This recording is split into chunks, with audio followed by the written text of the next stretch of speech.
where I stopped, but I'm going to welcome you back again once more, wherever you are. This is lovely seeing all those backgrounds and faces and lovely people. So, and what's even better is that poetry and literature and art is what brought us together. I was giving a little reflection on poetry. The thing about poetry and the pandemic especially is that poetry is not only reflecting or expressing feelings that are stirred by the current event, circumstances. I don't know why I called them events. So it seems that there's another function, a very important function, and that is to bring people together and to help build a tolerability, some form of tolerability towards what is happening around in the world. I mean, it's just crazy. Wherever you are, there's something wrong. The coronavirus is just part of it. There's just so many horrible things that we are responding to, reacting to, reflecting on constantly. But then again, this is what poetry is for. It's a translation of feelings into words, and it's a translation of feelings into images, and it's a juxtaposition of images together and into metaphor and symbols. So for those of you who are not quite familiar with the Indelible Evenings, this is a relatively new initiative. This is to make our journal, Indelible, more interactive and to bring our contributors together, whether they are past contributors, present contributors, or future contributors. This is also to bring all those lovely guests to share their works.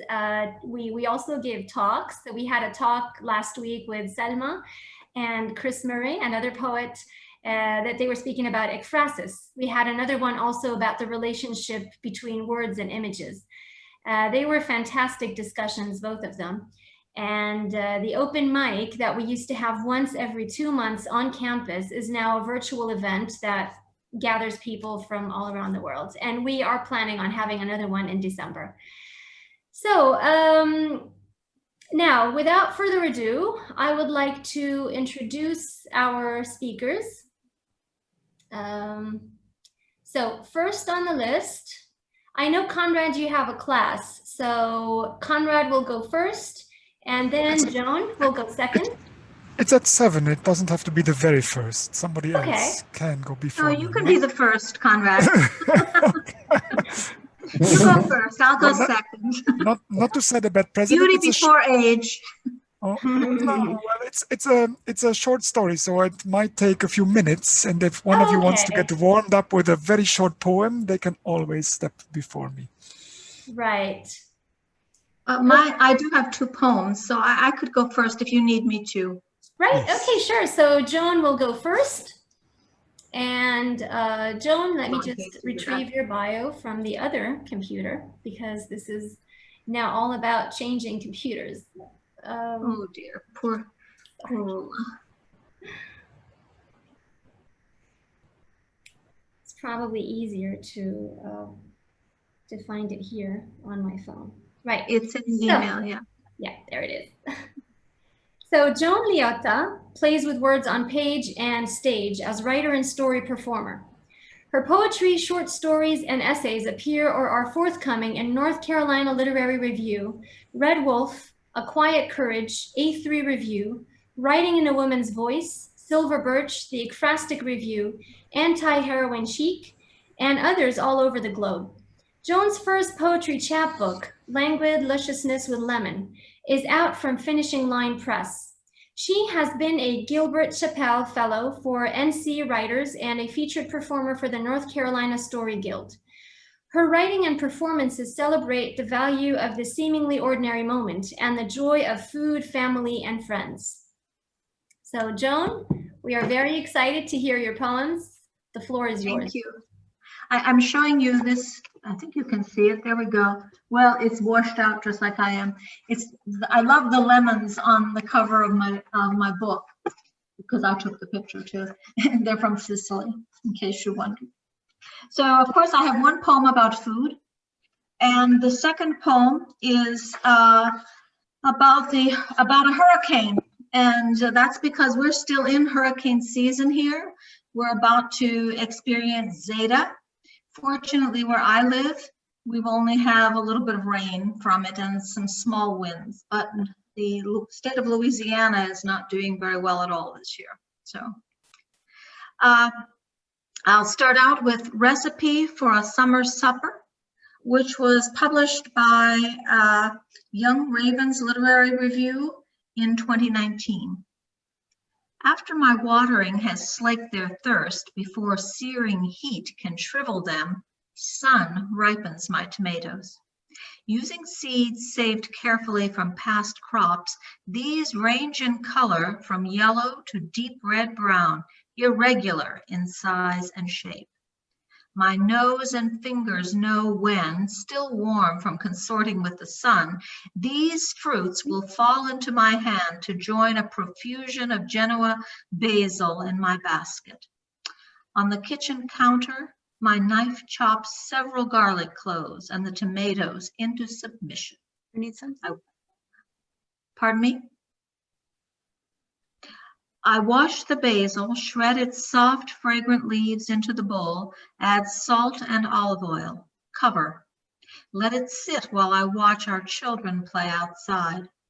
Later, when I add the warm pasta, it will refresh and absorb the flavors, transforming garden abundance into a succulent summer supper to be enjoyed on the back porch, our laughter and chatter providing the final and most important seasoning. Okay, moving from a nice summer dinner, and by the way, the times when there were young children here was quite a bit ago. My daughter is now 40. So, stand of pines in a hurricane. I don't know if you're aware that North Carolina is a state where the pine tree is the dominant form of arbor. And they're green all year and they grow in clumps. And if you have a single pine tree, it's very open to damage from wind. So this is why they grow in what are called stands or groups. And the particular kind of pine that's local here is the longleaf pine. Longleaf pines stand tall in groups of 5 and 6, dotting the marsh way along the boardwalk leading out to my favorite beach. Rooted only as deeply as they dare, each vies to claim a piece of sky.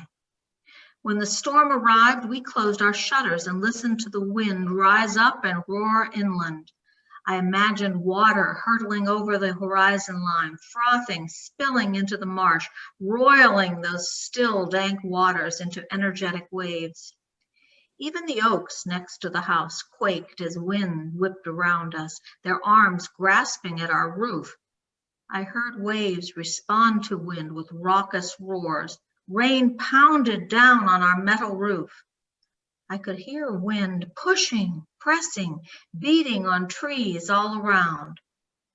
At last, quiet prevailed. I flung open the storm shutters and peered out.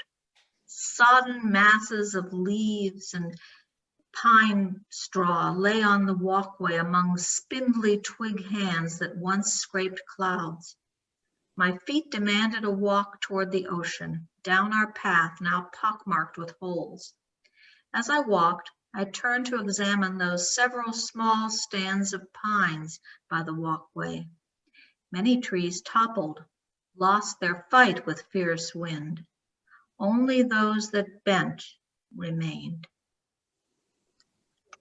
That was very beautiful, John. Thank you. Very beautiful. And it's funny Very because nice. that I'll be Thank you. reading today also has lemons in it. Oh, yeah. Something inspiring about lemons and the Mediterranean. Yes. Yeah. Thank you. It's soon the lemon season. Yes. I miss going to Italy to see. I'm from a region where the lemons are very famous. My family is Sorrento area, and my family is, and my husband is from Sicily, and so two very lemony regions there. So. And the pine trees as well. So they probably Yes. also do. Yes, but they're a different kind of pine than we have here. Ours have to be hurricane resistant. Okay. All right. So thank you so much, John. Thank you. Now John, to Konrad. Konrad? Yeah, Joan, thank you so much. I'm glad you went first because you really whetted our appetite in Right, many exactly. Oh, respects. thank you. Thank you so much for having me here. I really feel honored to be with all of you. So. Well, the only one who feels bad is me now because it's impossible to follow that one up. So I just have to live with it. Speaking of Sorrento, that reminds me of the famous song Torna Sorrento Fame Campa, which I heard when I was studying in Italy for the first time. Yes. And that combined with the Godfather's description of the lemon orchards in Sicily, well, thanks. You just brought that vividly back to mind. Well, I would compose a couple of comments in the chat space, but I think I'm a bit busy at the moment since you asked me You to sure read out are. my own stuff.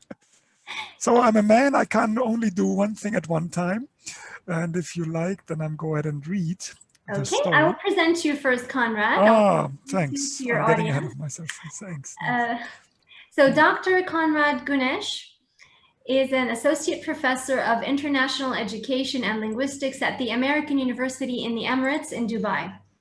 His main research areas across more than 80 journals, books, and chapter publications are steeped in a transdisciplinary outlook and rooted in international education, cultural identity, language learning, comparative literature, media and film studies, gender studies, environmental economics, and sustainable tourism. He has given over 60 official and invited international keynote presentations at the universities of Harvard, MIT, Oxford, Cambridge, London, Lisbon, Istanbul, and Washington and Rome, among others, and over 160 conference presentations in 16 languages. Wow, Konrad. Wow. Thank you. Thank you. So are you going to headhunt me now for your university? Can I resign at my own? And now finally do what I always wanted to do, namely be an artist. Yeah, okay, well, they are a bit slow in this matter. And now I'm looking forward to be what I always wanted to be at your institution, namely an artist. And that is the title of my short story. If you can hear me well, I have a bit of an echo on the line, but if you're okay, then I'm just going ahead. Yes, we're okay. You okay? Yeah. You're good. Yeah. Let me know whether it's reverberating. All right, so this was the winner of a short story competition, international and in good old England, jointly organized by the University of Bath and Bath Spa University College. But I think it's the first time it's read out in public, so this is still a unique event, and thanks for having me. So here we go. The artist. She was still quite a young artist. For half her life, she had worked incessantly on her opus. It was a synthesis of the arts. It was an opera about an artist. She had written a novel and then extracted the libretto. She had taken her best poems and set them to music. Her best paintings and sculptures would be used as scenery. She would herself act and sing the main part while directing the whole work. She knew that the different parts of the work did not compare to the greatest ever works and achievements. But she knew that all the parts were good. She had presented each to different well-known masters who all found them remarkable pieces within their arts. Their combination in one work would be more than the sum of its different parts. She had a clear idea of how the different elements would unify in harmony in the end. She knew that the result would be something nobody had seen before. What she missed most was that she could not talk to anyone about it. Everybody seemed to know her only for the work on her single parts. Some talked to her about her compositions, others about her sculptures, others about her writings, others about her recent acting and singing, and others about her painting. Very few wanted to know about more than one part, even if she made no secret of working on several. The few who learned of her several activities thought of her as obsessed or wasting her life. She had never found anybody who understood the effort and sacrifices it had taken to pursue and complete all the different parts. She knew that even in the finished work, most people wouldn't recognize that. They would see, hear, and read emotions within the features of her painted and sculpted faces and bodies, in the words of her poems, and in the melodies of her songs. A few would notice how each part underlined the beauty of the others. Maybe some would see the sense and beauty of the whole. Even so, it would bring her a well-deserved rest, wealth, and recognition. She had not had a rest for half of her life. When tired of working on one part after a long time, she had recovered by working on another part. She had never had wealth beyond the bare necessities of life. Everything else went into her opus. She had never had recognition for her efforts. She had come to find it almost understandable. But now it was finished. In the end, it had been worth all the suffering. She knew she had achieved a marvel that had originally seemed impossible even in her eyes. She had given everything she had, and while the work had demanded all she could give, it had taught her everything she could have learned. She had found the answer to the question of who she was. At dusk, she assembled all the parts of her work in one place. Throughout her silent watch of the night, she stood motionless and enjoyed imagining the harmony of their connection. With the first light of the new day, she set fire to the site. She watched the flames rise and reached all her work.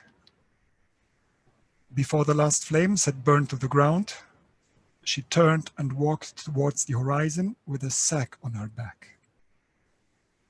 It contained the most important tools and books for her arts. She knew she would never come back.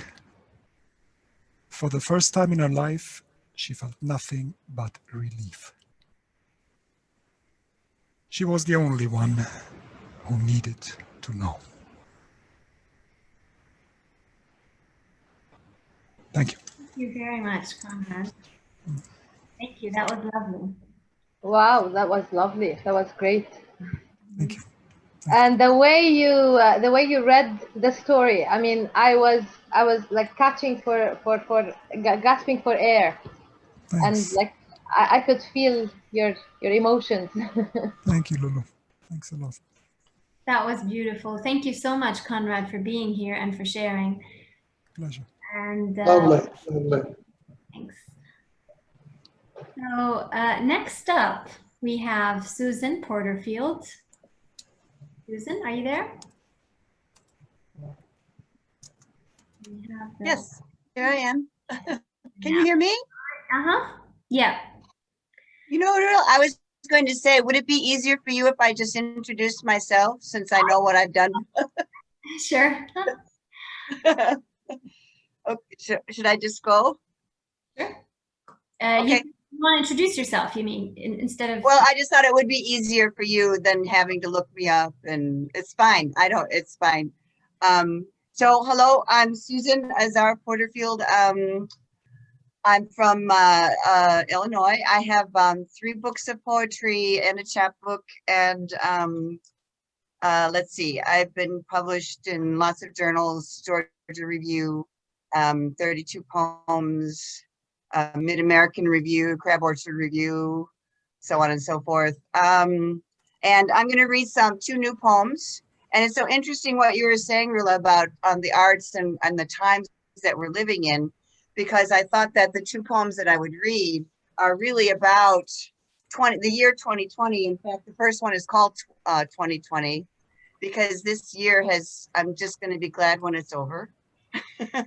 And so this is a poem about this year. And I just want to say that it also has something to do with the whole notion of, I took a class on Russian fables and fairy tales. And so there's something about the kind of tales, the stories we tell ourselves and how we get through things and how the stories we tell ourselves, you know, Conrad, from a fiction writer, of course, understands this. This is how we understand reality. And this is how things make sense to us. And so since we're in the midst of 2020 and nothing seems to be making sense right now, I'm hoping that years from now, we can tell ourselves stories about this year and try to figure it out. But if you know about Russian fairy tales, you know that animals always start talking. And when they do, that's like when things really get significant, when the animals start talking to you. And then trebling, right? Everything comes in threes, you know. So they have these wonderful patterns, the Russian fairy tales. So this is a poem called 2020. 10 years from now, once upon a time, I'll say. My teenaged little sister, brokenhearted, crying decades ago. Some guy. This will happen, I told her. One day, you'll be in love and married. You'll move to Georgia and have children, a boy and a girl. Driving home from work, you'll muse, what was his name, that guy? Was it Steve? Was it Scott? She stopped crying. Tell me another story, she said, sitting up. One with rivers and seasons, a beginning, an end. The stones marking my garden path, one and the next, are fatalistic. But that's only later, looking back. First, there's great illness and death. Second, brutality and fear. Third, fire and rising seas. Then the animals start talking to us, which is always a sign. In our dreams, in the parks, clear as bells they appear. Something's going to happen. Something will be revealed. Once upon a time, they begin. So that's that poem. That was fantastic. And then the other poem is called To Poetry in COVID Time. And to poetry is both a dedication to poetry, but I'm also using it as the verb, as in how do you poetry in COVID time? And I think we're all trying to figure that out. And I know that a lot of poems are being written about COVID, but I say, so what?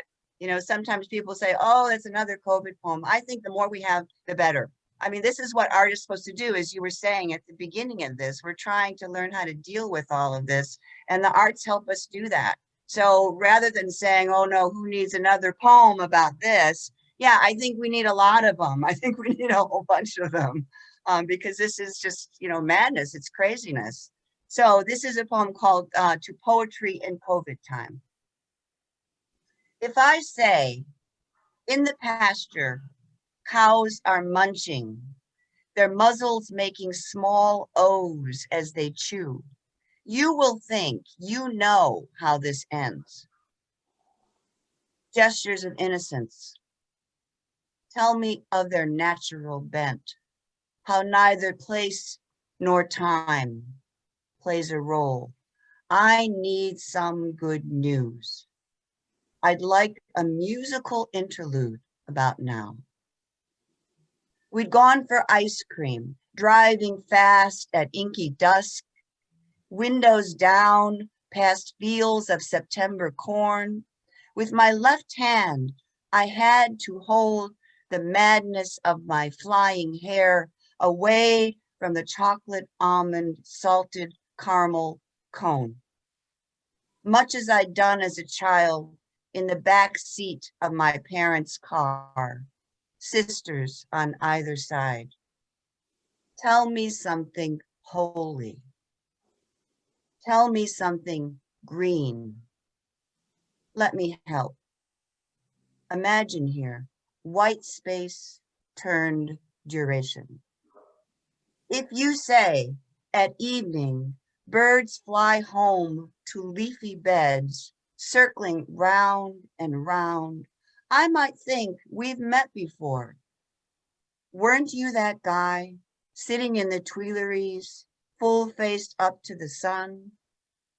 Weren't you that lab mouse blinking in the dark next to the cage of the snake? Wait, what? Oh, my darlings, that's straight out of the blue. None of this, I swear, is planned.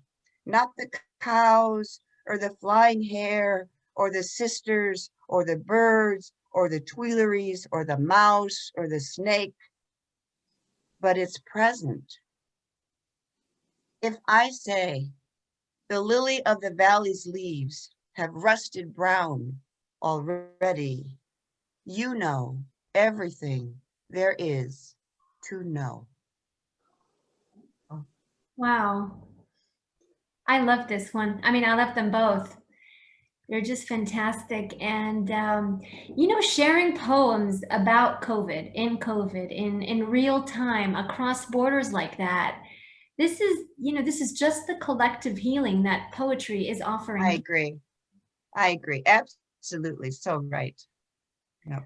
I used a Jungian term, collective. So, by the way, Susan is the person who introduced Jung in the first place.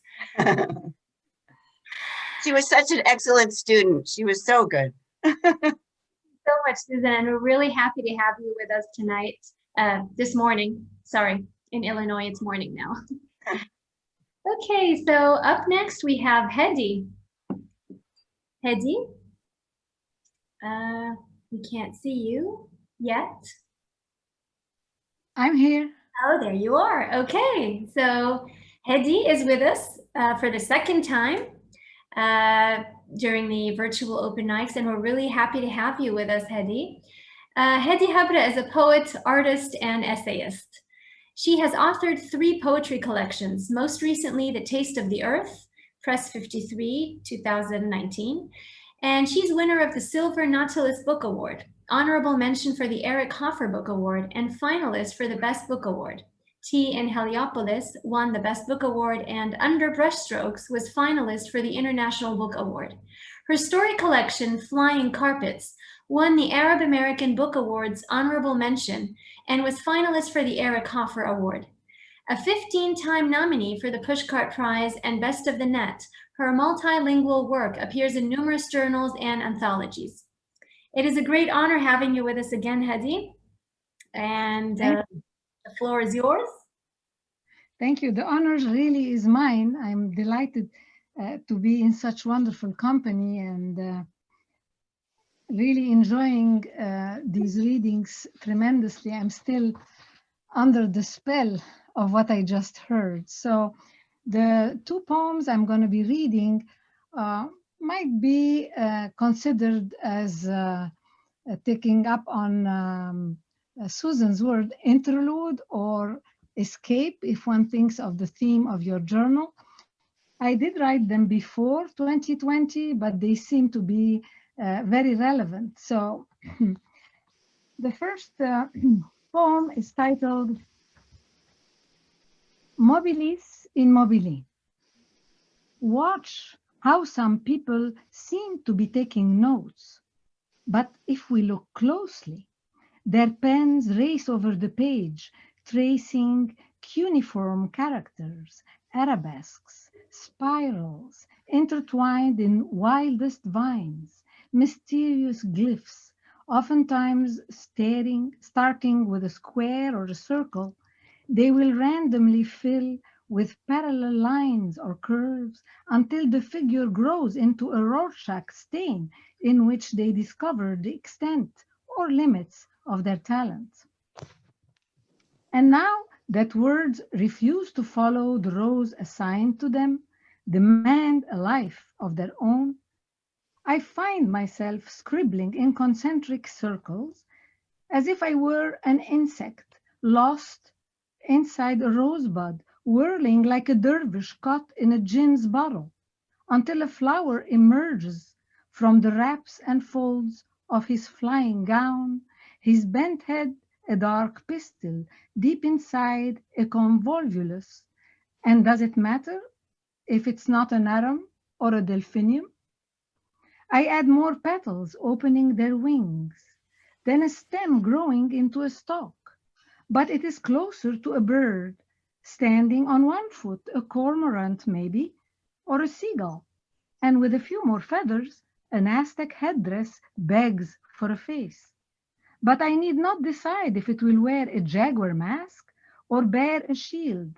I will fill empty spaces, erase borders, remapping my colonized realm until a boat emerges calling for a prow, a triangle for a mast, its sails ready to swell, billowing with the whim of the winds and a slight twist of the pen, almost floating on the tip of the white foam, breaking into droplets over the glistening ship, as if stopped in motion, a mobilis in mobili, until I can feel the mist over my face and around me the pull of waves reaching me inside the captain's cabin where I am all alone, bent over folds of maps, feeling the drift of the current guiding my pen as it slides along the mahogany desk, dragging me down over the wavering wooden floor.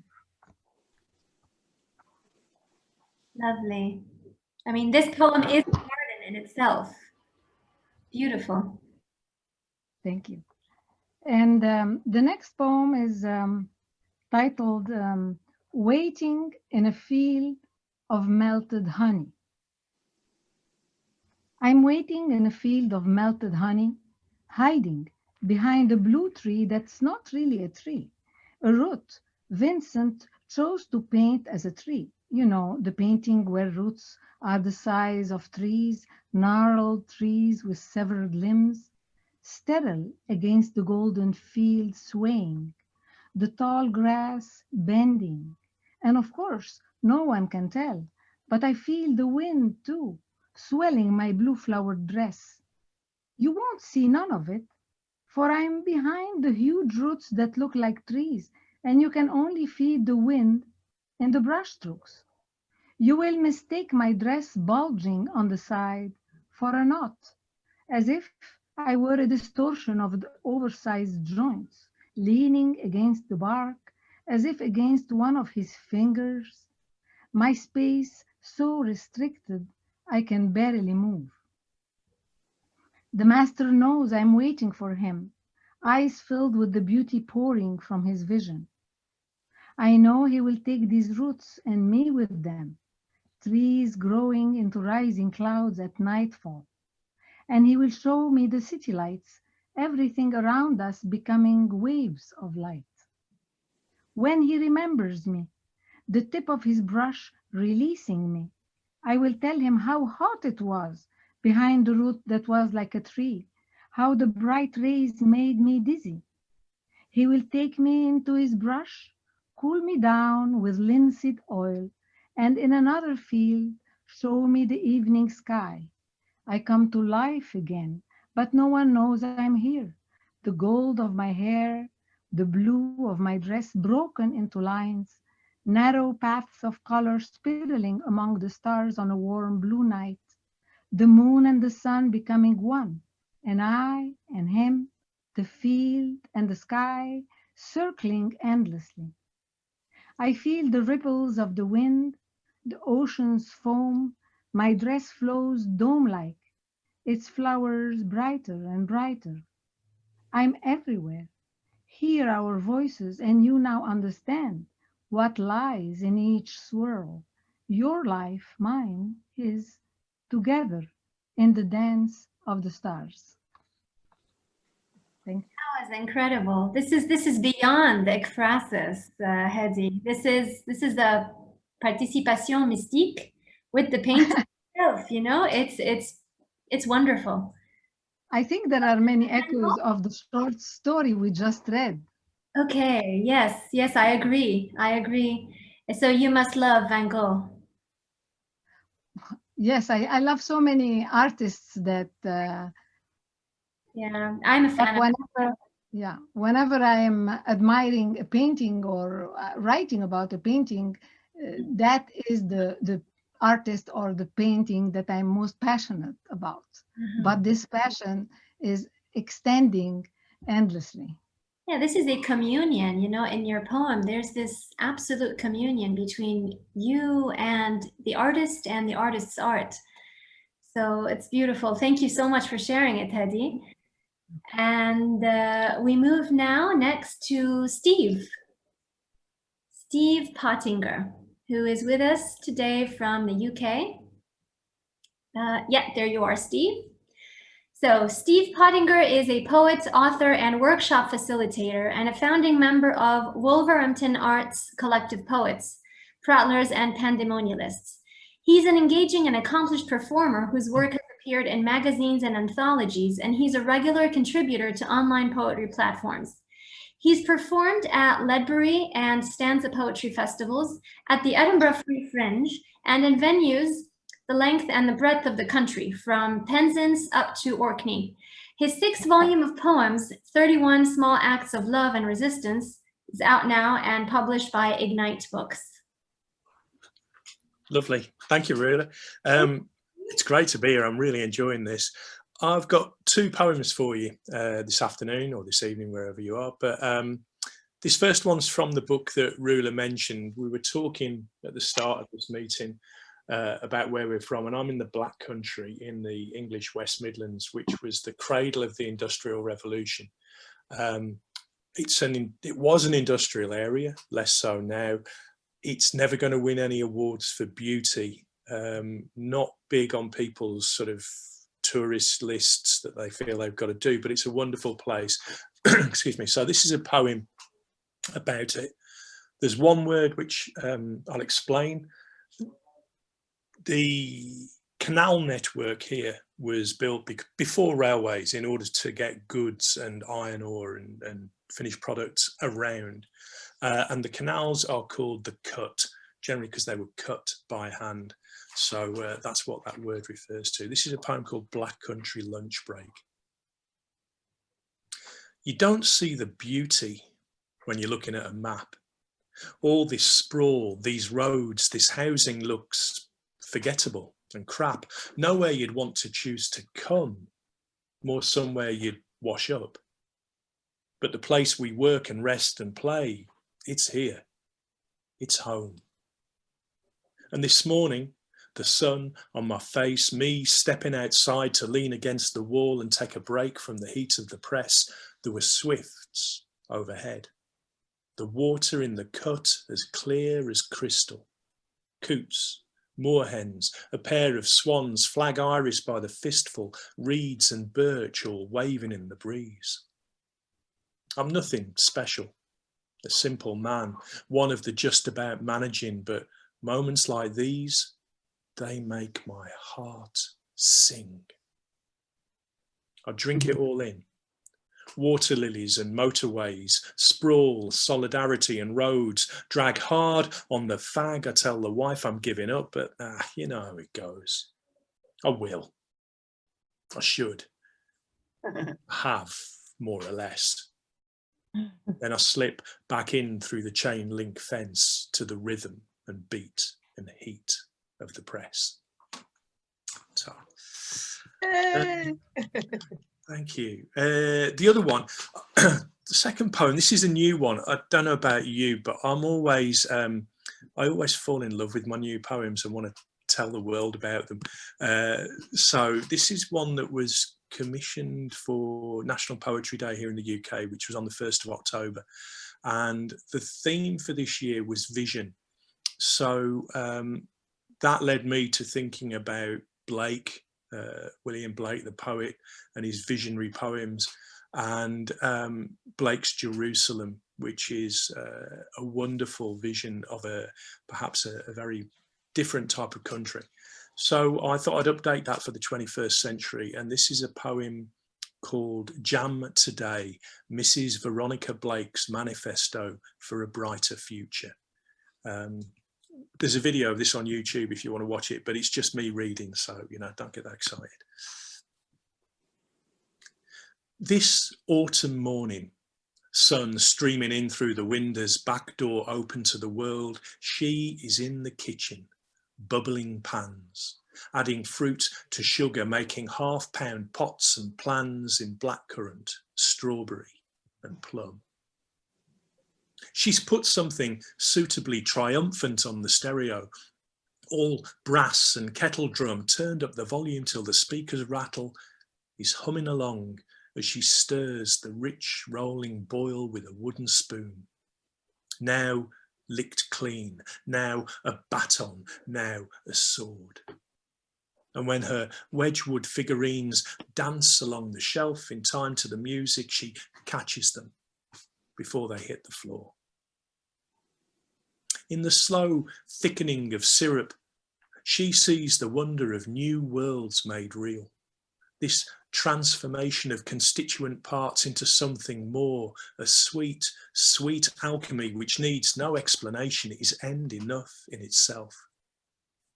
Each screwed down lid is a brick in her new Jerusalem. Each cooling jar, a gift to be shared with neighbours and friends. Mr. Roberts at number 11, who struggles with his mental health. Tracy next door in her England kit, who's a little bit in love with Marcus Rashford.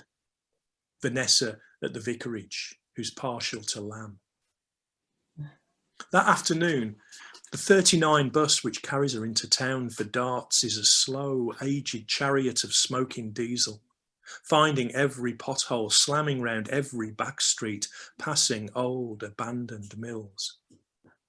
In a bucket are jars for the ladies in the team, wrapped with love, tied with little bows of gold she knows will make them grin. From under her Amazon baseball cap, she watches clouds part over low mountain, high fell, the landscape unfolding in purple and sage and dun, endlessly renewing itself. Returning home later, feet tired and swollen, arrows having found their mark, she'll flop down on the sofa, slip her shoes off, pour herself another ale, lose herself in the sunset, a vision of fire over the green of her garden. And when the sky turns dark, her heart as full of hope as ever, unable to countenance a life without it, then she'll put on some reggae, Burning Spear, always her favourite. Lovely. It's amazing how you bring forth the way the mundane is actually magical, how the quotidian is still this, you know, this surreal, this netherworld that it's so beautiful. Thank you so much, Steve. And by the way, Steve will be giving a poetry reading session from his books on the 11th of November at 6 p.m. Dubai time. So it will be the same time as this session. And we will be announcing it soon on our Facebook and Twitter platforms. So stay tuned and you'll be hearing more of Steve then. Thank you so much for being here. Thank you. And now we want to move for some prose again. We will be with Dr. Loulou. Malaeb, Loulou, you're up next. Dr. Loulou Malaeb is a professor of philosophy at the American University in Dubai. And tonight she'll be reading an excerpt from her forthcoming book called The Time When We Invented G-O-D, right? It's not God, it's G-O-D, right, Loulou? Actually, it is God. I refer to it as God, but it is G-O-D. Yeah, it's okay. The G-O-D. But in the story, I refer to it as God. Okay. Yeah. Yeah, do you want me to talk about your novel, or do you want to? Yeah, go ahead. Okay, so her forthcoming novel is a speculative, philosophical, soft science fiction telling of a time in the future where human beings invent a gigantic computer system able to correct the work of the religious God and thus eradicate evil from the world. This is God, or the General Operation Designer, GOD. The gigantic computer system that manages to interfere in the human moral decisions and force them to choose only the right outcome. The novel is a utopian/dystopian speculation of a new world where human beings are immortal and free of worry. It is full of messages, symbolic and dramatic treatment of the limits, virtues, and most importantly, the vices of artificial intelligence. This sounds very interesting, Loulou. Thank you very much, Roula. Actually, I'm trembling. I mean, standing among the giants of poetry and literature. I'm me, the philosopher. It's my very first time. Can you guys hear me? I can't hear myself. Yeah, we can. Can you hear me? Ah, okay. All right. Wonderful. This is actually my very first time taking a shot at writing a novel, and I wrote this novel, and apparently it's not bad because so far I've got the three offers. The third one came actually now, like 10 minutes ago, for publication. Anyway, so I'll be reading a short, a small part of it. But before I start, when I in this world, the humans are entertainers. They're not humans because they do not work, they do not do anything. The only thing they do is entertain. Like they find their passion in whatever they're passionate about, and they just follow their passion because the machine does all the work. Something else, there are no names of countries, and there are no names of anything because it's all people can port now, and so countries are redundant. The names of countries are redundant. So I will start. Chapter 1, The Dead Witnesses. On the mountain top of the cedar forest, facing the eastern shores of the Middle Sea, the meeting was held. The coordinates of the porting end were pinned very far from the meeting platform. The dead witnesses appeared one by one at the porting end and walked towards where the meeting should be. The meeting today, unlike times before, was a closed one, only for the few trusted members. It was a very long walk. Everyone knew the rules, though. No God's inventions to be used after the appearance at the porting end. All eyeside research should stop, no hologram conversations, no porting allowed until the return from the meeting. Despite the cold and snowy weather, temperate bubble suits were not allowed under any circumstance. Witnesses were supposed to wear warm clothes, an extremely outdated idea given the time and the age. It was snowing that day, snow scattered like cotton pieces around, and everyone was slowly gathering on the meeting platform. With all the sophistication of the genetic and plastic engineering, yet the dead witnesses had all retained their human looks. Nobody looked like an animal. Some used the advancement to enhance their human looks, but not to change it. Others did not even change anything. They retained their natural human looks of a 32-year-old version of themselves. The system did not allow aging further than that. The forest stood there as it had forever stood, proud and glorious, on top of that mountain, covering its head like white, old-aged hair. That forest who had been eyewitness to human history ever since history began. Noah, the captain of the dead witnesses, finally spoke out. Hello, everyone, and welcome. I know that you are all tired and cold, as it is the first time we set the meeting in the cold. But these feelings are what you are looking for. And then, at a higher and louder and more determined pitch, he continued, we are the witnesses of the age of evil, who are immortal but dead on the inside. They all repeated after him. This was how they opened their meeting. Noah continued, we are the witnesses of the age of evil. We were among the ones who survived that great war. We were the ones who were forcefully or willingly coded and chipped to enter the age of the General Operation Designer, with promises of immortality and happiness. God is stripping off every sentiment that makes us human. How can we enjoy the coziness of relaxation if we are never tired? How can we enjoy the glory of success if we have everything and there's nothing more to work for? How can we cherish life when there's no death? How can we be happy when we are never sad? They all clapped. One of the witnesses spoke out directly after that. My most wonderful moment that I can clearly recall from the age of evil was when the doctor who was treating my little brother's cancer gathered us in his office to tell us that his cancer was in remission. I'm fed up of this life. Why should human beings be immortal? Why should any living being be immortal in that matter? Look at us. It has only been 180 years of the age of God, and I am already fed up. Maybe this was the 100th time this person told this same story. But it didn't matter for them because eventually they ran out of stories that had suffering and happiness.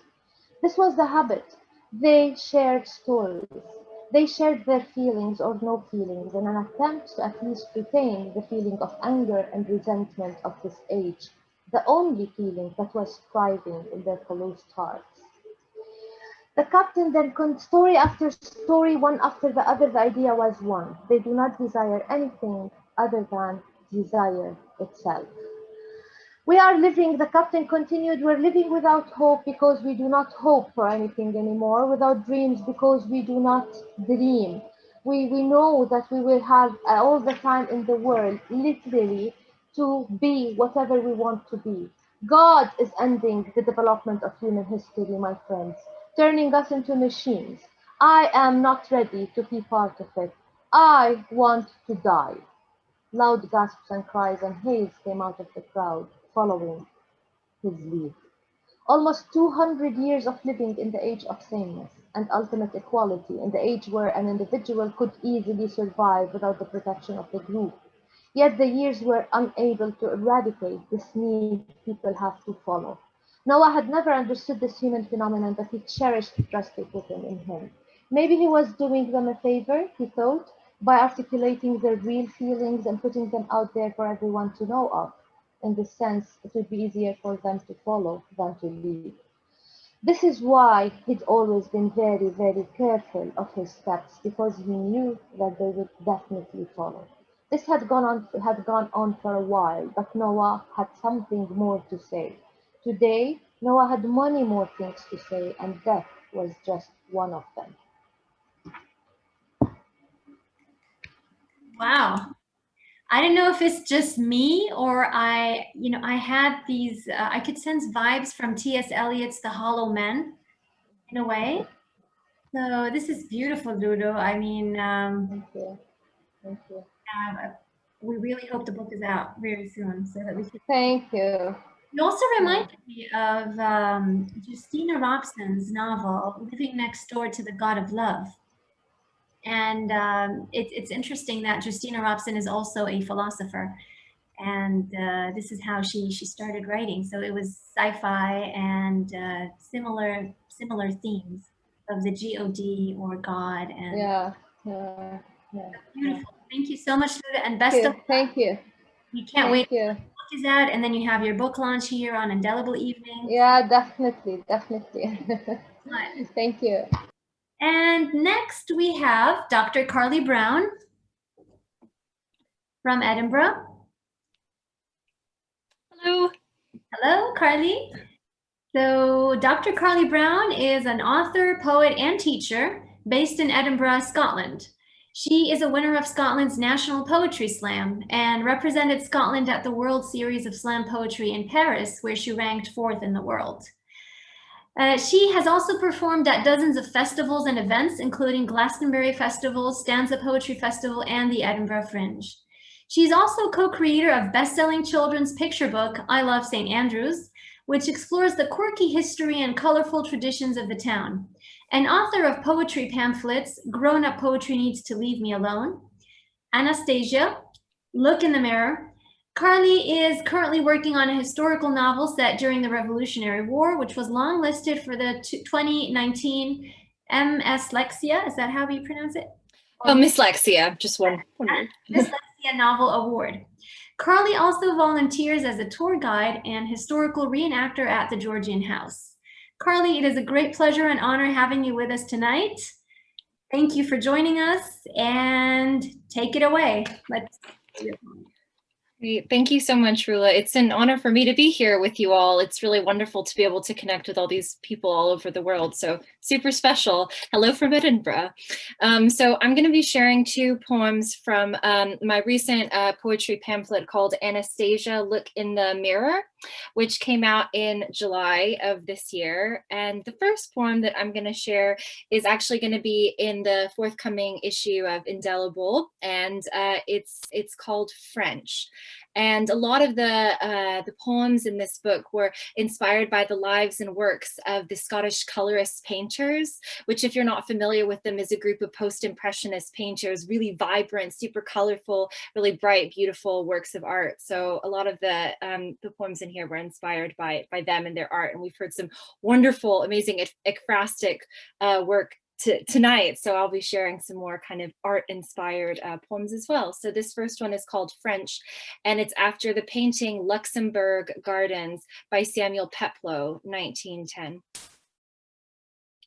French purrs like a white cat in the sun window and rasps like cigarette throats after boozy nightclubs, a language of audacity and elegance.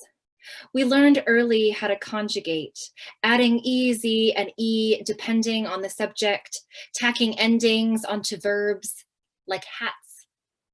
Ask me anything. Is the Louvre nearby? Oui, descendez cette rue et toi. I will drop words in your palm like chocolat. We can spend all day with our mouths around vowels, tossing R's off our tongues in bursts of sweet air. But when they took me to the Jardin des Tuileries, nobody asked me for my words.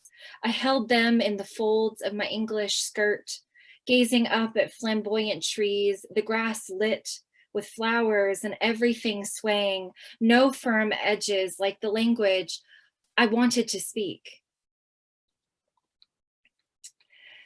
So the second poem that I'll be sharing is inspired by another poem, by another work of art from the Scottish colorist. And this one is after the painting Iona Croft by Frances Cadell. And I'll link the poetry book in the chat box. So if anyone wants to pick up a copy and read more of these poems, that would be brilliant. And yeah, thanks so much, Roula, and to everyone else for having me and for your wonderful readings. I look forward to hearing more. So this poem is called The House. Somehow the sun melted onto the roof, cracked open like an egg, and all its juices ran down the sides of the White House on Iona, dripping and sliding in avalanches of color. All the roofs were blue, but this one, with its melody of falling reds, seeping browns, and blurring tans. See me by the pink waterfall haystack, my legs pressed against the grass, wondering who decided to unstop the bottle and pour it onto that little white house. And if inside colors fall on all the furniture, the roof leaking red and yellow, splattering the floorboards with strange brightness like eyes adjusting to light, making chairs sing orange and pink high notes. I fall asleep and dream of who lives there. Maybe their lives are fresh as new paint, cold and wet and slippery to touch in that little white house where nothing ever settles and nothing ever hardens. Thank you. Thank you so much, Carly. Your poems are pulsating, they're vibrant, they're colorful. So maybe it's a verbal version of the colorists, you know, Ooh, thank you. And thank you. Again, we will be having more of Carly's poetry with us on Indelible Evenings on the 24th of November. Again, at the same time, it will be 6 p.m. So we're looking forward to seeing you all again with us to hear more of Carly's poetry. Thank you so much. Thank you. And next up, we have Dr. Alan Hickman. Dr. Alan, are you there? Could you see us, hear us? I cannot see anything except me. Okay. I don't understand why, but that's okay. I mean, you don't have, if my picture doesn't show up, that's not too important, but I've been listening to everybody. Nobody's picture. We can't. Picture view, and there was nothing there. Very strange. Did you, maybe it's something with the camera setup as well, because we can't see you. Well, the camera appears to be off on my machine, but I don't know why. Right. It was on earlier. You can't see me at all, No. even with it on. I've had it on several times. And, But at let me pull it up. So, oh, there you are. Now we can see you. Well, you can see me, but I can't see anybody else. That's what that's what I'm complaining about.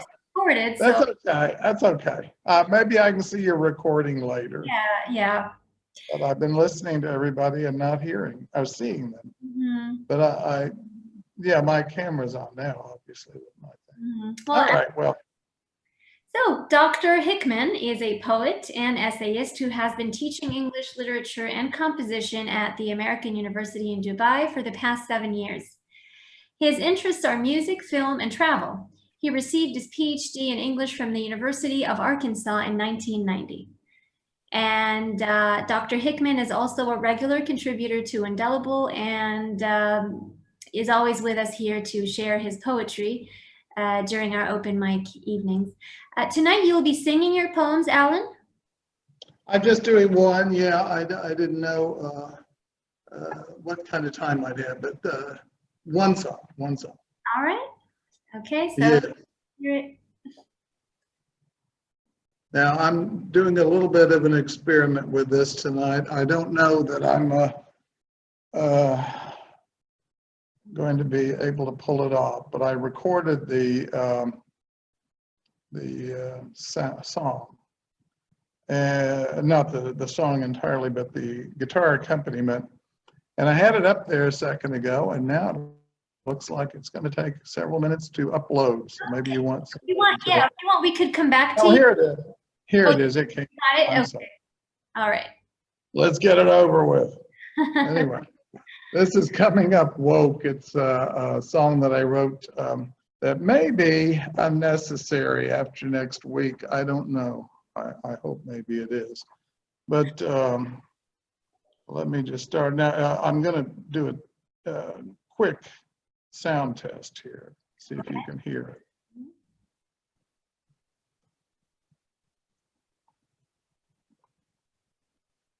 Yep, there it is. Uh-huh.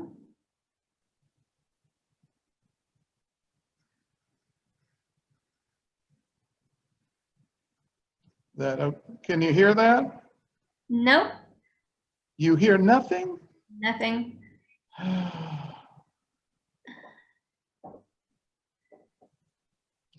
Well, I went to all this trouble and I don't know what would be wrong.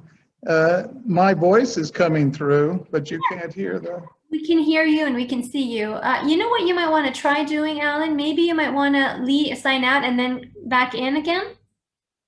Oh, well, I think it must just be too low for you to hear. I know it doesn't record very loud, but I thought maybe. Yeah, we can't hear anything at all. But I can try it again here, and if this doesn't work, then I'll give up. I mean, do what you ask. If you can go to another person. Okay. But is that all right? All right. Now we hear everything. You can hear a little? Uh-huh. Okay. Well, that's going to have to do then. I know that it's not very loud, but I thought it would be louder than that. And here we go.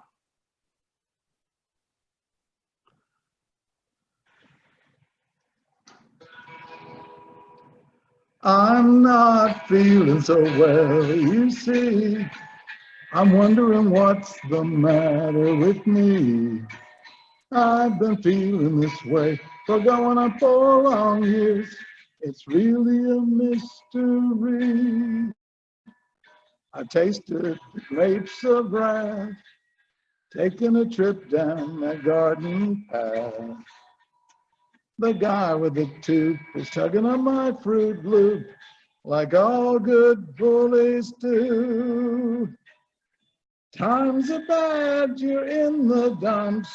You lost your job and you're broke. But don't despair, it's in the air. The new day is coming up woke. The time's gonna come and soon when I can get my leg over the moon. I'm gonna laugh, gonna smile, 'cause it's been such a long while. Gonna shout out a country tune. They say the two wrongs don't make a right. They tell you gotta take sides in a fight. Well, I've been to school where I learned the golden rule, and there ain't no Yosemite. And the good times, they will come again with long time tomorrow is fraught to pull me out of the state I'm in and into the state I am not.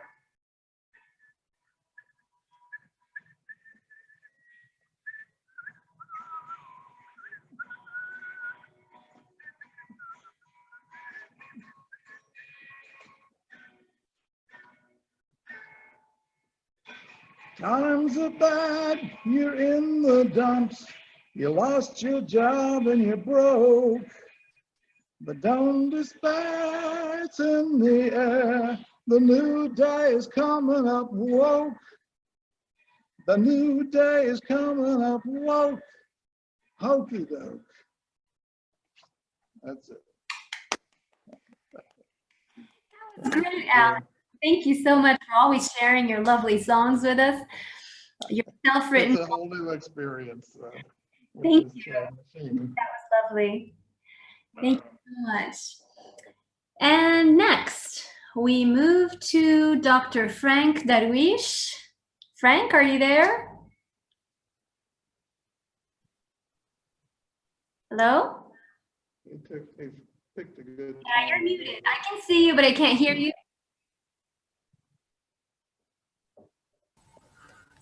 Now? Yes, there you are. Okay. Hello and welcome back. Because I have that connection. Welcome back. Thank you. Nice to have you with us again. Thank you. Frank is joining us It's tonight. very nice to be here. Huh? You're joining us live from Lebanon, right? Or are you still live from Lebanon, right? Yes. Yes. From the University of Baraman. I live on campus. My alma mater. Alma mater. I know. Great. So welcome again, Frank. And Dr. Frank Darwiche is a Lebanese-French associate professor of philosophy at the University of Balamand in Lebanon and former professor of philosophy at the ENSA École Nationale Supérieure d'Art in Dijon, France. He is also a researcher published in various peer-reviewed journals of philosophy. His interests include ontology, German philosophy, Heidegger, Kant, Hegel, Gadamer, phenomenology, and philosophy of art. Darwiche writes on most of his days for different reasons and in a different manner.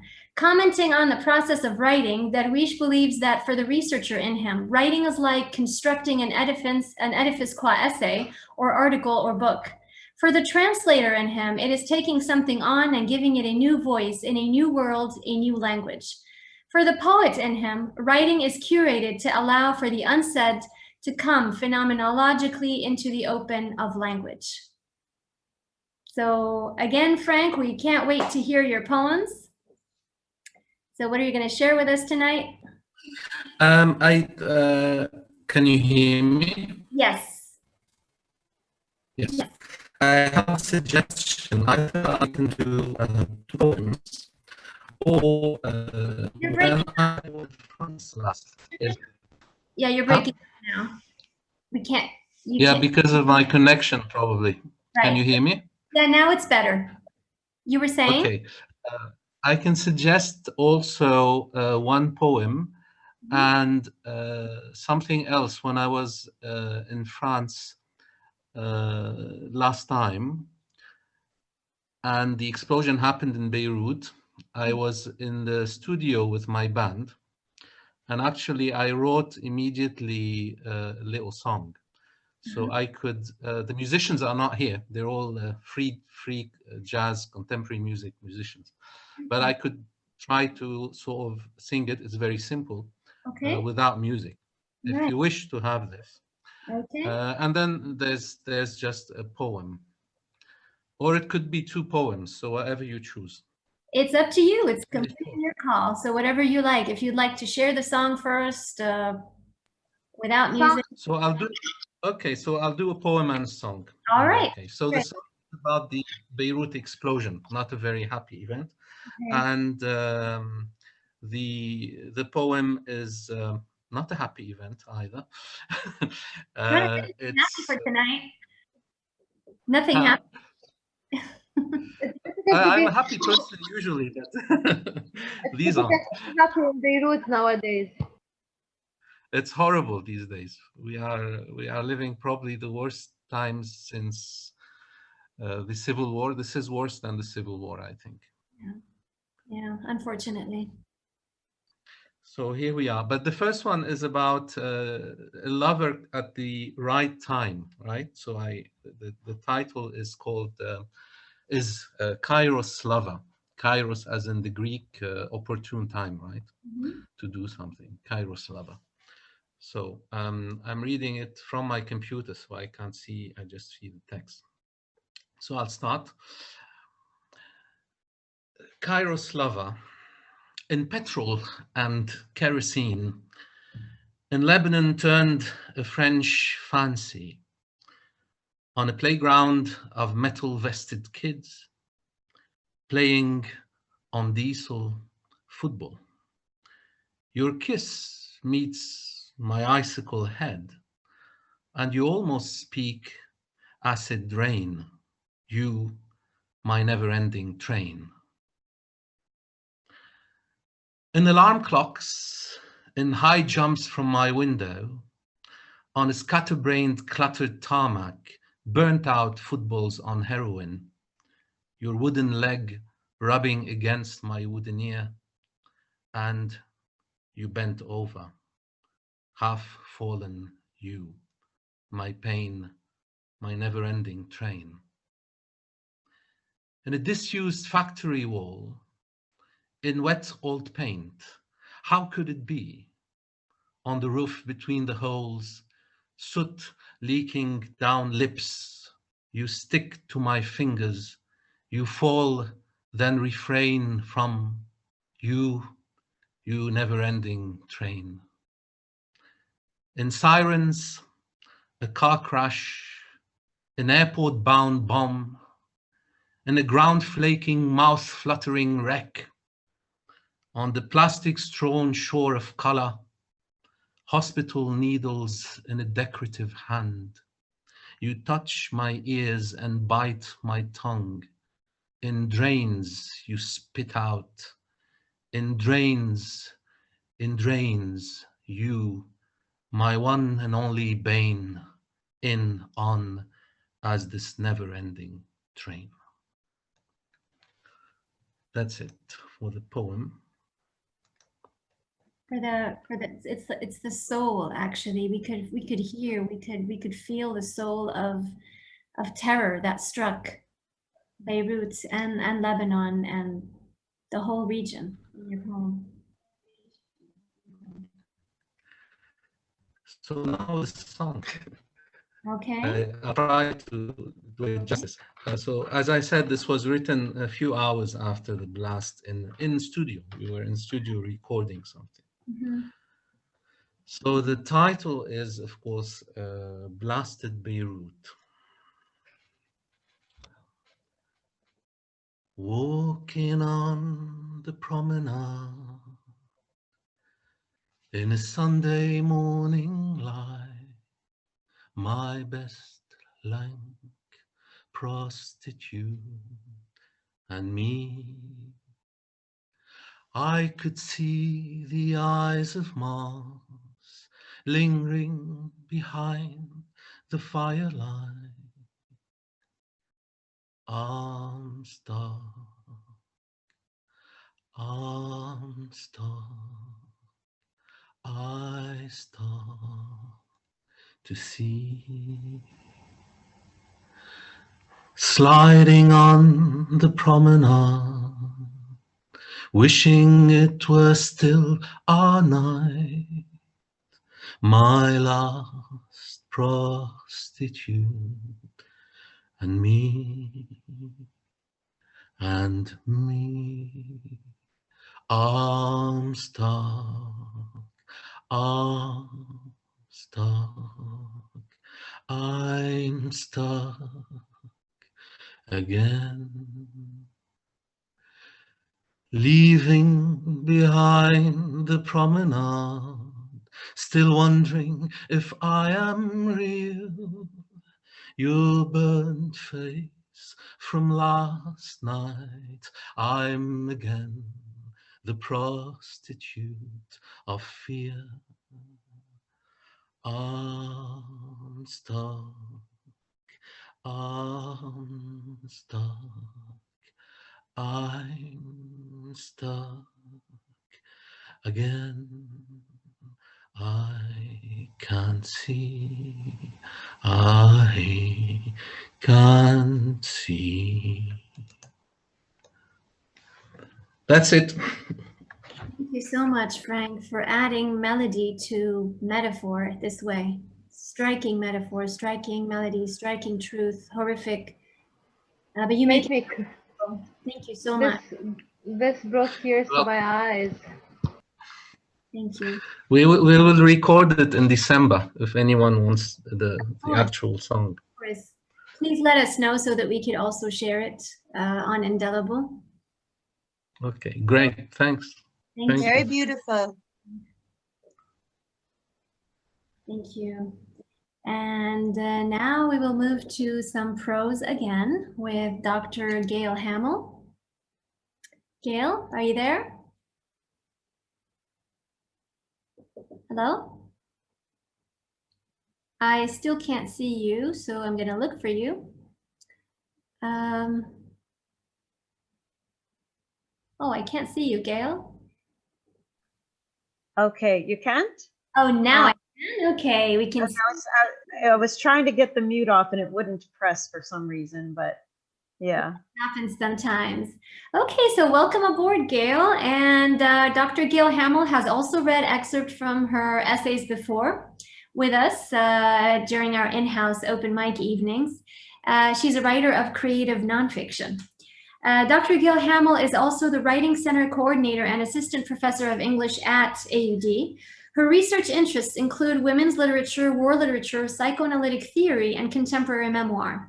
Her creative nonfiction writing, like her academic work, explores representations of the body in art and literature, especially in connection with gender, sacrifice, and spirituality. So, Gail, what are we going to be listening to tonight? What's it going to be? Okay, well, it's a few clips from an essay called Puritans All the Way Down to Our Feet. And it was published last summer in a journal called Cinematic Codes Review. And basically, I like to write kind of against the Puritan heritage in the United States that still kind of runs in our veins, and especially the attitudes towards the body, the denial of the body, the discomfort of the body.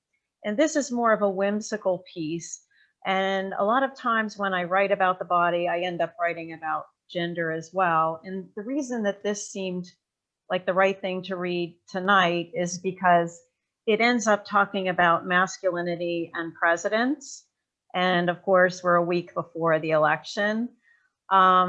So it's about basically our discomfort with our bodies, but a kind of whimsical treatment of that with regard to how we look at our feet in the United States. So I'll try to just pick up a couple pieces of it, and I hope it makes sense, okay? Wow. So basically, this is a kind of midway through the essay. After living in Dubai a while, I was surprised to discover that our Puritan sensibilities extend all the way down to our very feet. In this peculiarity, we seem to be truly alone, because even Arabs, Indians, and Pakistanis, people who generally place a high value on modesty, are perfectly comfortable with exposing their feet, whatever the occasion. Not so Americans. Sadly, though we are not really aware of it, we see the foot as yet one more part of the body with the power to offend. It seems to me we have a whole array of subtle taboos surrounding feet. They're wrapped up part and parcel with what Matthew Hudson referred to a few years ago in the New York Times as, quote, the tight puritanical intermingling of work, sex, and morality in the American mind, end quote. This tight and uptight intermingling must explain why Americans associate bare feet, depending on the context, with any number of negative qualities, including promiscuity, poverty, ignorance, humility, and effeminacy. Last, but certainly not least, the barefoot seems to be especially threatening to our ideals of masculinity. Taboos abound for American men where feet are concerned, especially in business and formal settings. I'm going to skip over the part where I talk about how Arab men hold business meetings in sandals and bare feet, whereas American men would never let their feet show in any business meeting or government meeting. So skipping over that, perhaps American discomfort with men wearing sandals has something to do with our disdain for all but the most practical footwear. Living abroad has convinced me that we are, except for our politics, an exceedingly practical people. But here again, we seem to brook impracticality and whimsy much less in our men. I think plenty of Americans would agree that when it comes to footwear, embellishment of any kind threatens to emasculate.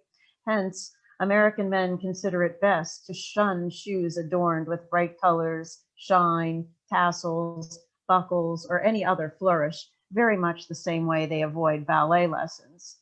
The threat every overly stylish shoes pose to American masculinity is affectionately acknowledged in Ron Howard's Oscar-nominated film Frost Nixon, about the famous Watergate interviews that took place in 1977 between the British talk show host and the infamous president. Just after meeting Frost, Nixon turns to his faithful advisor, Jack Brennan, and asks in his gravelly voice if he'd noticed Frost's shoes. Italian, no laces. My people tried to get me to wear a pair like that. Brennan loyally takes the bait, asserting his conviction that a man's shoes should always have laces, adding, personally, I find those Italian shoes very effeminate, to which Nixon returns, quite right. As the film progresses, Nixon brings up the shoes yet again, this time to Frost himself in the tense moments just before one of their interviews, the president's habit being to unsettle his opponent by delivering a jab just before the cameras roll.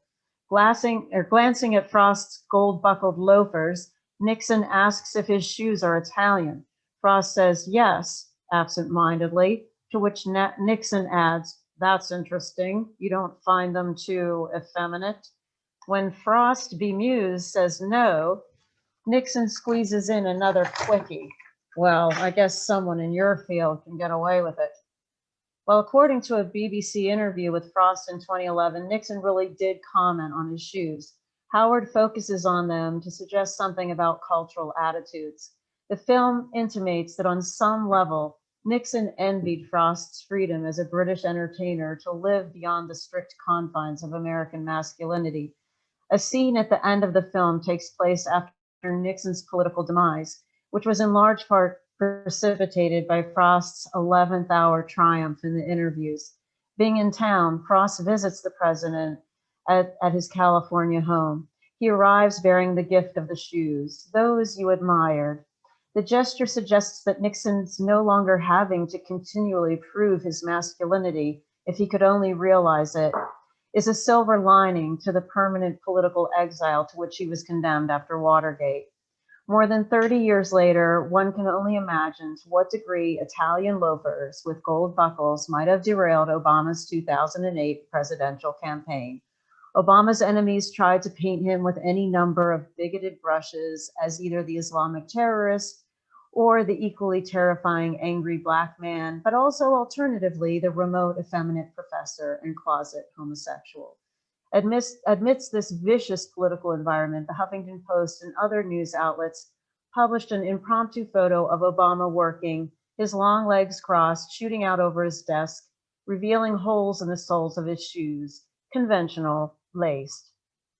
The photo went viral among Obama supporters. No doubt it appealed to so many, myself included, because it conveyed that Obama was the kind of man who cared more about his work than his appearance. More than that, it gave him just the right aura of Protestant masculinity, respectability, and accessibility. It will remain a testimony to his formidable ability to transcend race, even in America.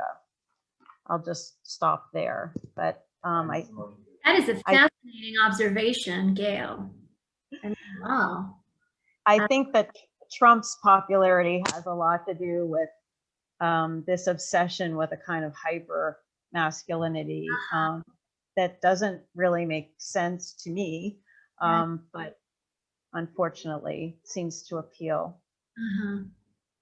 I mean, even though unconsciously, not many people would actually admit that it appeals to them, but unfortunately, this is the case. In so many places, it's unconscious. So thank you so much for sharing this. And I love this connection that you made with the feet. And I mean, I never thought of it that way before. So we're not comfortable with our feet, Americans. Thank you so much for bringing this forth and sharing it. Thank you. Thanks, Gail. And next up, we have Senma. Senma caller from Reading. Selma, there you are. Hi, here I am. And Salma. Salma was with us during the ekphrasis discussion that we had last week, which is a very fascinating discussion on the relationship between poetry and painting. Selma is an Egyptian British artist and art historian who was born in Iraq and grew up in Nigeria and Saudi Arabia. She now lives in the UK. Selma's art practice involves creating an imagery of the narratives of body that have shaped her own body and identity across profound cultural divides. Her work is strongly visual, but also incorporates text and sound works. It is an investigation of the painful and contradictory mythologies surrounding the female body, processes of exoticization, and the legacy of colonialism as a cross-generational transmission of ideas, traumas, bodies, and misconceptions.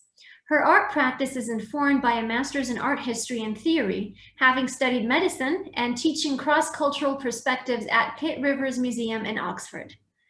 So welcome again, Selma, and we are truly looking forward to hearing your poetry, which I'm sure is as colorful as your photography and the rest of your art. Thank you, Roula. Hopefully everyone can hear me. And it's been amazing to hear everything that everyone has said and read and sung, and it's been very moving. And I'm not exactly a poet, I'm an artist who writes and works with image and text. And so I'll just briefly introduce what it is that I'm going to read to you. My mother passed away this year in May, and we started 2020, the horrors of 2020 in January when she was diagnosed with cancer. And when everyone else was in lockdown, wondering what to do at home, we were rushing back and forth to hospitals, and the NHS just disappeared, all the support system, while everyone was panicking. And then I spent the summer actually packing up my parents' home because my father passed away many years ago. My father was Dr. Ahmed Khurab, and he was an Islamic scholar. And so I went through the whole house, every single matchbox, drawer, cupboard of my parents' home, packing it up. And to cut a long story short, I, maybe being an artist, I started to collect certain particular objects that and old photographs that I consider maybe what you would call auratic, or having a connection through time. Really odd, strange things like marbles or feathers or buttons, things that seem like things that should end up in the rubbish bin. And part of my work is photography, so I started taking photographs, and then I was asked to join a project funded by a European funding body across Europe and the Middle East, and the essay and the collage works I produced will be coming out in a book in December called Forms of Migration, where they're looking at the aesthetics that are coming out of people who are living across East and West cultures in various ways. And it was a strange timing where I was actually thinking about my Egyptian father and my English mother and my own hybrid identity. And so I created this work called The Crossing Formations, which is actually text and image. And then I submitted that, and that will come out. And then out of that, bizarrely, the process of grief perhaps continued like an engine chugging along, and so these poems or word pieces started to emerge from photographs. So I'm just going to read 2 of those. I created a kind of set of 5 called Auratic Incantations of the Ordinary, where I was looking at physical things that exist or existed inextricably linked to our bodies or someone else's body, their being, their existence, and then both in the past and the future after someone dies, and this object is continuing in my present and into the future. And so I'll start. The first object was a pair of butterfly wings that I found in the garden. They had fallen off the butterfly and they were just lying in the grass. And I connected those with my mother and a butterfly chart that she had given me and her sickness. So this is called, so the first one is called On Startling Predators, because I felt that she had a genetic mutation, which I also have, called the BRCA2 gene. And it's like being hunted throughout your life by this predator. And I felt like the wings were also, something had happened to the butterfly. So on startling predators, wings fell in the garden. Trickery, witchery, skullduggery, smoke, mirrors, Pepper's ghost. You escape at last. BRCA2, 2 iridescent eyes lay on grass, looking skyward, clouded, metamorphic, now free, not metastatic, not being chased through shadowy corridors. You laid your powdery, soft blue and brown wings down. Your body was not there, gently on the grass. You are not here. Where? Peacock eyes, eternal cycles. The dust on the butterfly wing is a layer of scales, overlapping, covering the Lepidoptera, scaly wings, multiple slit interference. Sunlight meets the light, reflecting off your wings, constructive interference, light upon light, together radiantly, your wings imminent, spectral mingling, subtle body crossing the astral plane, destructive interference, dustily, from ash to ash, cancellation, nullification, impenetrable dark spot around where you were, light cancelled light, color cancelled color. So that was part 1 and how it started. And part 2, I'll probably only get a chance to read 2 of them, was a photograph that I found that my mother took with her old box brownie camera of, I don't know if any of you know the Mar Behnam monastery in Iraq that was destroyed by ISIS in 2015. It's a Syriac Catholic Christian monastery for 2 martyrs. And my mother had actually taken a picture of this years ago when she was in Iraq, and I was obviously born there. And so this was very strange to me to find out that she, after her death, that she had actually been there to this place that is now being destroyed, that I only heard about in 2015, 2016, because everyone was really shocked that it had been destroyed in Iraq.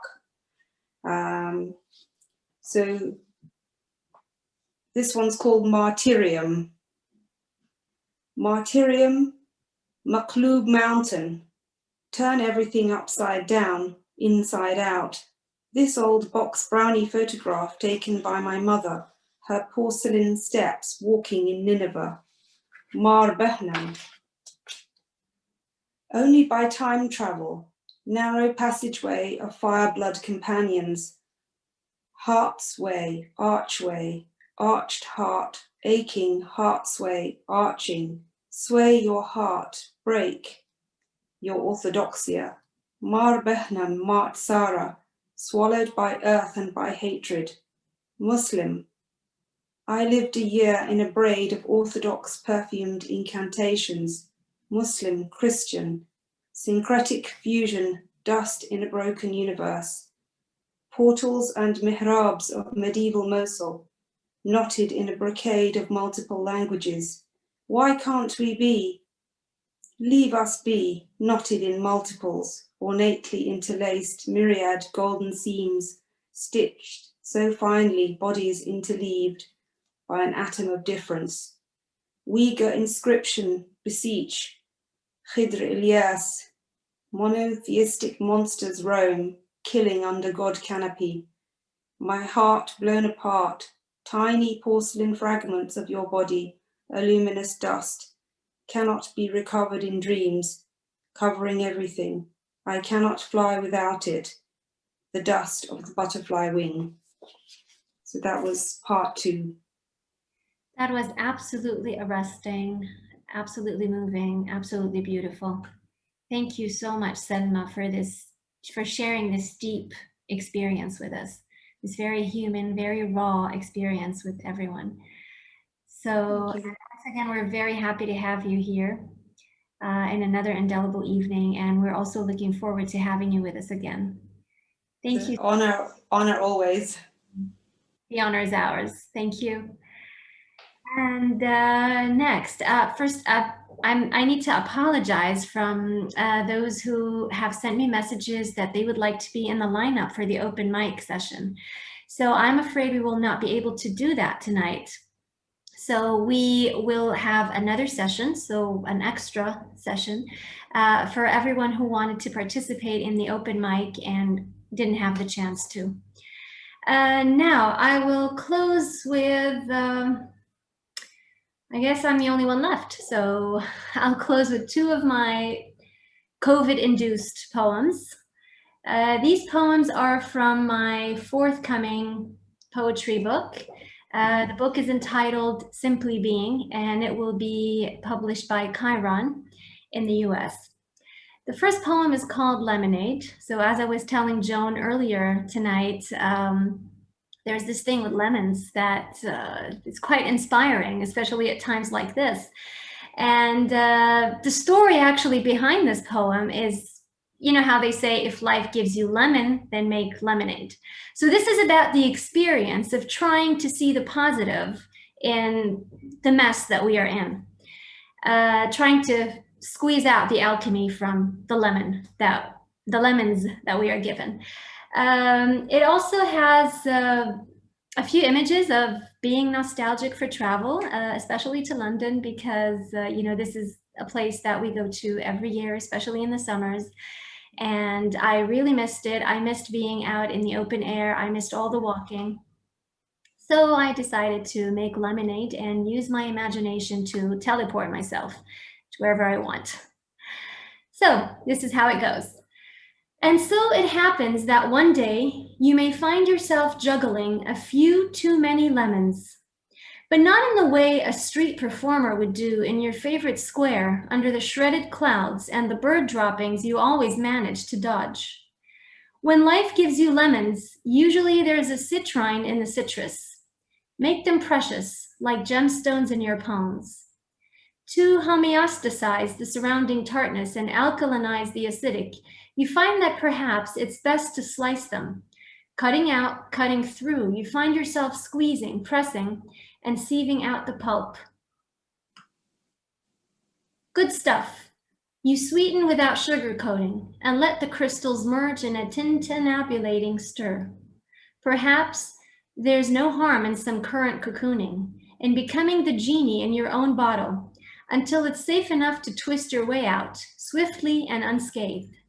It would then be smart to make lemonade, upgrade to limoncello, and fill up the space in the empty vial.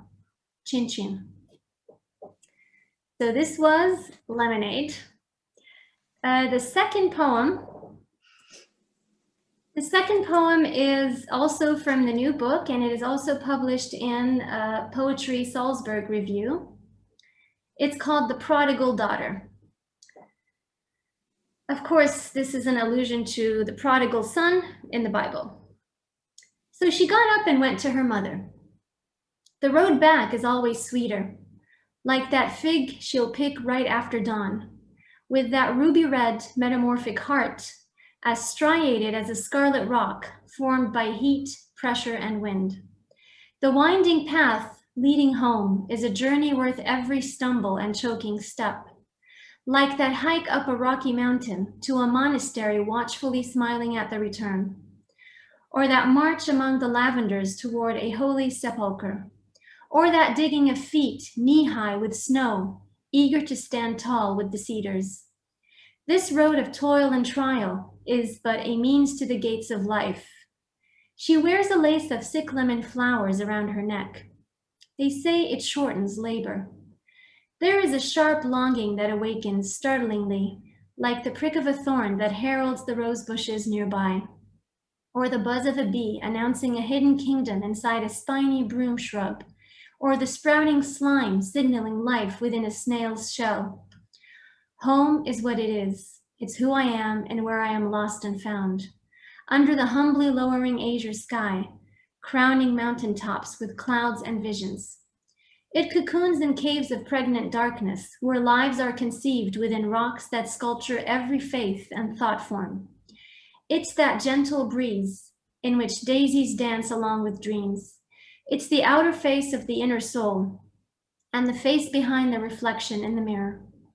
But while she was still a long way off, her mother saw her and was filled with compassion for her. She ran to her daughter, threw her arms around her, and kissed her. So, as you may have noticed, this is a poem for my native home, for Lebanon, which unfortunately I haven't been to in over a year because of everything that's going on. So thank you all for being here. It was a wonderful, wonderful experience hearing you sing, recite your poems, read parts of your novels, short stories, essays, and I really look forward to more of this in the future. I also want to thank everybody who attended, and I want to apologize once more for not having enough time to continue with the open mic, but I promise we will have another session for that next time. Please feel free to follow us on Facebook, to watch the video also on YouTube. So the recording should be up within the next couple of days. And follow us on Twitter and on Instagram. So thank you again, each and every one of you, and see you soon. So our next event will be November 11th with Carly, are you still there? Oh, yes. I just unmuted myself, yes. And Steve on the 24th. I think we're flipped. I think I'm the 24th and he's... Okay, so next is Steve. Sorry, Steve. And then Carly is on the 24th. So have a good night or a good day wherever you are. And I hope to see you again soon in another indelible evening. Good night. Thank you, Roula. Thank you so much. Thanks, Roula. Thank you, everyone. Thank you, Thank you, Roula. Thank you all. Goodbye. Bye-bye. Cheers. Bye. Bye. Bye, everyone. Bye.